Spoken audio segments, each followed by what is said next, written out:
자, 그다음에 바로 만나는 것이 근정문입니다. 근정문. 임금이 부지런히 일해서 정치를 해야 나라가 잘 돌아간다라고 하는 뜻입니다. 부지런히 정치를 해야 된다라고 하는 그런 의미를 갖고 있는 것이 근정인데, 이 근정문이 굉장히 위험이 있죠. 예, 문도 3개 있지만 옆에 쪽문도 있어요.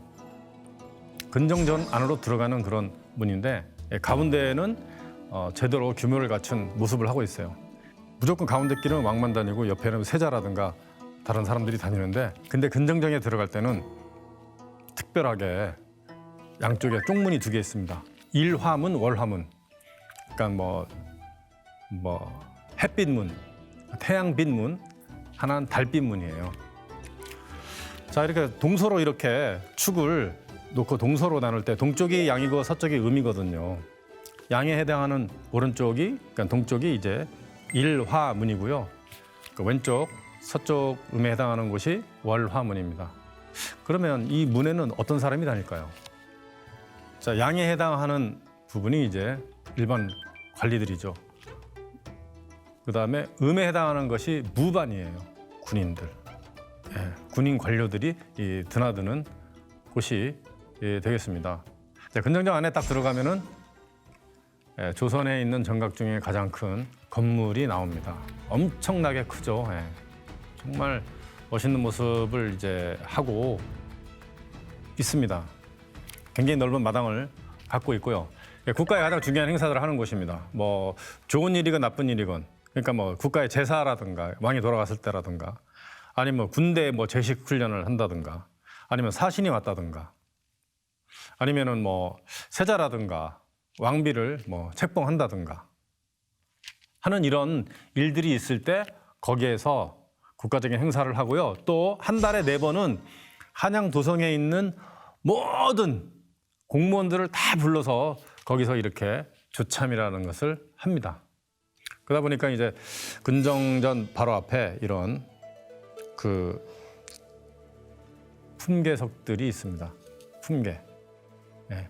정1품부터 종5품까지. 원래는 정1품부터 종9품까지 해야 되는데 어떤 24개의 품계석이 있는데 거기에 맞춰서 사람들이 북쪽을 보고 섰다가 나중에 이렇게 앉는 거죠. 그것도 신분의 차이에 따라 앉을 때 이제 방석의 그 차이가 있습니다. 가장 그 근정전 쪽에 있는 정일품부터는 이제 어떤 방석이냐면 그 표범 가죽 방석. 그게 가장 귀했대요. 표범이 구하기 어렵잖아요. 가장 귀하고, 그다음에 호랑이 가죽 방석, 그다음에 양 가죽 방석, 그다음에 개 가죽 방석을 깔고 앉았다고 합니다. 북극성에 해당하는 곳이 근정전이라고 말씀을 드렸습니다. 등극을 하다, 북극성에 오르다라는 그런 의미를 가지고 있는데, 이게 무슨 말이냐면 천자가 북극성에 올라서 천신의 명을 받고 지상세계를 다스리는 정치 행위를 시작하는 것이다 라는 거죠. 이게 천자사상인데, 천자사상이 가장 기본적인 것을 볼 수 있는 것이 바로 근정전이 되겠습니다. 거기에는 이제 월대라 그래서 2개의 기단으로 되어 있는 곳에 이 전각을 만들었는데요. 그 임금이 딱 올라갈 때 봉황이 새겨져 있는 폐석을 밟고 이렇게 이제 올라가게 되죠. 이제 월대는 진짜 그 일식과 월식을 현찰했기 때문에 이제 월대라는 그런 표현을 쓰는데, 거기 보면은 각종 하늘에서 내려온 동물들이 쫙 있습니다. 우리가 12지신상 할 때 자축인묘진성하면 신유술래잖아요. 12지신상의 이 12동물도 사실은 28자의 별자리에서 파견을 나온 그런 동물들인데, 여기 살아있는 사람의 있는 공간에 12지신상을 두른 것도 근정전밖에 없습니다. 네. 그러니까 신적인 공간이라는 뜻이죠. 신적인 공간. 폐석을 밟고 임금이 올라간다고 하는데, 뭐 세자가 올라가든 나중에 왕이 되기 위해서 우리가 폐하하잖아요. 폐하 하는 게 무슨 말이냐면, 그 임금이 자기가 이제 그런 식으로 불 수 없잖아요. 그러니까 신하들이 폐석 위에 있는 황제를 우리가 물어다 봅니다. 폐하 이런 뜻입니다. 그러니까 폐석 밑에 있는 우리가 위에 있는 황제를 올려다 본다라는 그런 뜻이에요. 폐하. 이거는 이제 황제한테 사용하고요. 고려 때는 그렇게 사용했습니다. 고려 때가 이제 황제 국가였기 때문에. 그런데 조선에 와서는 전하 이렇게 씁니다. 왜냐하면 전강 밑에 왕이 있기 때문에 전강 밑에 있는 왕을 이렇게 우러러 봅니다 해서 전하 이렇게 했다고요.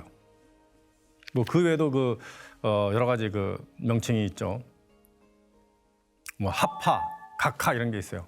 합하는 흥선대원군한테 불렀던 거고요. 각하는 뭐냐면요. 정승 판사한테 불렀던 이름이에요. 근데 한때 우리 대통령을 각하각하 했는데 정승 판사 정도로 이렇게 여겼던 건지 아니면 잘못 알고 불렀던 건지 모르겠습니다. 그래서 실제로 조선시대에는 뭐 그런 식으로 잘 안 불렀고요. 우리가 상감마마 하잖아요. 감자를 쓰는데 최고 위에 있는 감이시기 때문에 대감마마, 뭐 영감님 뭐 이렇게 감자를 갖다다가 이렇게 주로 많이 이제 불렀죠. 그래서 뭐 드라마나 사극 이런 데 보면 대감마마 납시오, 뭐 상감마마 납시오 할 때 그렇게 하는 거죠.